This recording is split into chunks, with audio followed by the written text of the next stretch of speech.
दरार तो पड़ गई। जी हाँ, अमेरिका ईरान जंग ने अच्छों को एक्सपोज कर दिया है। सऊदी अरब और मुत्तहिदा अरब इमारात के इख्तिलाफात खुलकर सामने आ गए हैं। यूएई ने तेल पैदा करने वाले ममालिक के ग्रुप ओपेक से निकलने का ऐलान कर दिया है, उस ग्रुप से जिसका लीडर सऊदी अरब था। लेकिन इस सब में पाकिस्तान को बहुत ज़्यादा फ़ायदा होने वाला है। वो कैसे, ये मैं आपको कुछ देर में बताती हूँ। लेकिन सबसे पहले आपको ये बताऊँ कि ये ओपेक है क्या। ओपेक का काम ये है कि अगर मार्केट में तेल की कीमतें बहुत गिर जाएं तो ओपेक ममालिक तेल की पैदावार कम कर देते हैं। इससे सप्लाई कम हो जाती है और मार्केट में तेल की कीमतें फिर से बढ़ जाती हैं। और अगर तेल की कीमतें ज़्यादा बढ़ जाती हैं तो ये ममालिक पैदावार बढ़ा देते हैं ताकि आलमी मईशत मुतासिर ना हो। अब हुआ क्या है? हुआ यह है कि यूएई ने इस कार्टेल से निकलने का ऐलान कर दिया है। यानी यूएई, जो तेल की पैदावार करने वाला दुनिया का तीसरा बड़ा मुल्क है, अब अपनी मर्जी से तेल बनाएगा और अपनी मर्जी से उसे बेचेगा। और यूएई ऐसा क्यों कर रहा है? क्योंकि इसका मकसद अपनी पैदावारी सलाहियत का भरपूर फ़ायदा उठाकर ज़्यादा से ज़्यादा मुनाफा हासिल करना है ताकि वो अपनी मईशत को मज़ीद वुसअत दे सके। जब कोई मुल्क ओपेक छोड़ता है तो अपनी मर्जी से जितना चाहे तेल निकाल कर बेच सकता है। उसे ओपेक के कोटे का पाबंद नहीं रहना पड़ता और वो ज़्यादा मकदार बेचकर कलील मुद्दत में बहुत ज़्यादा पैसा कमा लेता है। अभी तो यूएई इस ग्रुप से निकला है।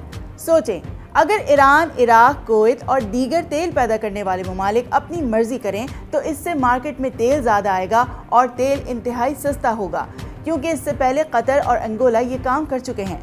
और आप देख लें, कतर तेल की पैदावार में कितना खुद कफील है। यूएई के ओपेक से निकलने का नुकसान सबसे ज़्यादा सऊदी अरब को ही होगा, क्योंकि ये सीधा सऊदी विजन 2030 पर खुदकश हमला है। सऊदी अरब तेल की कीमत गिराकर तमाम ममालिक का मुनाफा ज़ीरो कर सकता है, लेकिन सऊदी अरब विजन 2030 के तरक्याती मंसूबों के लिए तेल की कीमतें अगर गिराता है तो इससे उसके अपने मंसूबे रुक सकते हैं। असल में यूएई ईरान जंग पर सऊदी अरब की पॉलिसी से नाराज़ है, क्योंकि जंग में सबसे ज़्यादा फ़ायदा सऊदी अरब ने हासिल किया। बाकी तेल के पैदावारी ममालिक को नुकसान उठाना पड़ा और ये बात मुत्तहिदा अरब इमारात जान चुका है। और अब वो सवाल कि सबसे पाकिस्तान को क्या फ़ायदा होगा। तो जनाब, मुत्तहिदा अरब इमारात का ओपेक छोड़ने का फ़ैसला दरअसल आलमी तेल की मंडी में एक बगावत है, लेकिन ये सऊदी अरब की इजारादारी को ख़त्म करके पाकिस्तान जैसे ममालिक के लिए पेट्रोल सस्ता होने की राह हमवार कर सकता है। इन दो हाथियों की लड़ाई में पाकिस्तान का भी काफ़ी ज़्यादा फ़ायदा है, क्योंकि सऊदी अरब यूएई से शायद शुरू में मुज़ाकरात और सिफारती दबाव इस्तेमाल करे, लेकिन अगर बात ना बनी तो वो तेल की मंडी को सप्लाई से भर देगा। इस सूरत हाल में पाकिस्तान जैसे गरीब ममालिक के लिए तेल बहुत सस्ता हो जाएगा। अच्छा, मैंने शुरू में आपको बताया था कि यूएई सऊदी अरब से ईरान जंग पर नाराज़ है। बिल्कुल ऐसा ही है, और इख्तलाफात का ये मामला सिर्फ ईरान तक ही महदूद नहीं है, बल्कि यूएई और सऊदी अरब के यमन, सूडान, लीबिया और सोमालीलैंड पर भी इख्तलाफात हैं। सबसे पहले बात करते हैं यमन की, जिसमें यमन की अंसारुल्लाह यानी हौसियों के खिलाफ यूएई और सऊदी अरब मिलकर बरसरे पैकार थे, लेकिन फिर ये दोनों वहाँ मौजूद ग्रुप्स को सपोर्ट करने लगे। इस पर दोनों में इख्तलाफात पैदा हो गए। 3 माह पहले सऊदी अरब की क़यादत में इत्तेहादी अफवाज ने जनूबी यमन की मकला बंदरगाह पर यूएई की एक शिप पर फ़िज़ाई हमला कर दिया और इस शिप को तबाह कर दिया। शिप पर असलहा और गाड़ियाँ भी मौजूद थीं जो मलबे का ढेर बन गईं। सऊदी अरब की इत्तेहादी अफवाज का कहना था कि यूएई की ईमा पर यह सारा जंगी सामान यमन जा रहा था, जहां अलैदगी पसंद ग्रुपों की मदद की जा रही थी। और इस इल्ज़ाम के साथ साथ यूएई ने यमन से दिफाई मुआहदा ख़त्म कर दिया और अपनी फ़ौजें भी वापस बुला ली, बल्कि उससे सिफारती ताल्लुकात भी ख़त्म कर दिए। और अब बात करते हैं सूडान की, जहां अभी भी सिविल वॉर जारी है। 2 बड़ी ताकतें आमने सामने हैं, एक तरफ आरएसएफ तो दूसरी तरफ फ़ौज। यूएई आरएसएफ को सपोर्ट करता है तो सऊदी अरब खुद को मीडिएटर के तौर पर पेश कर रहा है।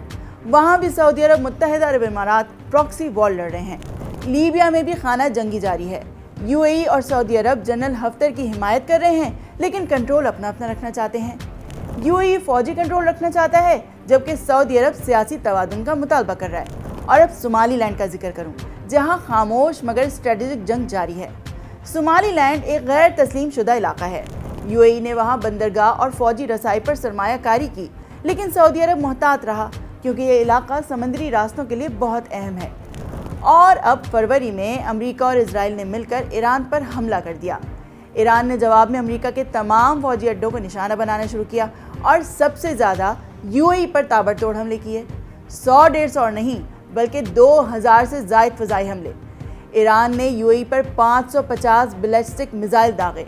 2200 ड्रोन्स बरसाए और इसमें सऊदी अरब और उसके इत्तेहादी ममालिक की कोई दिफाई पॉलिसी सामने नहीं आई। साथ ही ईरान ने आबनाए हर्मस बंद कर दी, जहां से दुनिया का 20% तेल गुजरता था। सऊदी अरब और यूएई ने मुतबादिल रास्तों से तेल की तरसील शुरू की, लेकिन ईरान ने वहां पर भी अटैक कर दिए।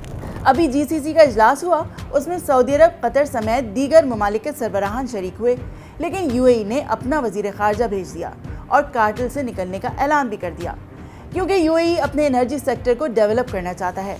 क्योंकि अगर पाकिस्तान ने ईरान और अमेरिका के दरमियान डील करवा दी और ईरान की सारी शर्तें मान ली गईं, तो आइंदा हमला होने पर ईरान फिर से स्ट्रेट ऑफ हॉर्मुज़ बंद कर देगा और यूएई को फिर कई मिलियन डॉलर्स का नुकसान उठाना पड़ेगा। तो कहानी यहाँ ख़त्म नहीं हुई, असल गेम तो अभी शुरू हुआ है। यूएई का ओपेक से निकलना सिर्फ एक मुआशी फैसला नहीं, ये एक बड़ा स्ट्रेटेजिक सिग्नल है कि अब खलीज में सब एक सफ़े पर नहीं हैं। स्ट्रेट ऑफ हॉर्मुज़ हो या फिर यमन, सूडान हो या फिर लीबिया, हर जगह एक मुकाबला चल रहा है, पावर का, कंट्रोल का। और जहाँ तक पाकिस्तान की बात है, अगर तेल सस्ता होता है तो ये हमारे लिए एक मौका है मईशत को संभालने का, महंगाई कम करने का। लेकिन याद रखें, ये खेल जितना फ़ायदा देता है उतना ही गैर यकीनी भी लाता है। खलीज में दरार पड़ चुकी है, अब देखना ये है कि ये दरार वक्ती है या एक नई आलमी तरतीब की शुरुआत। सोचिएगा ज़रूर, क्योंकि कहानी तेल की नहीं, ताकत की है।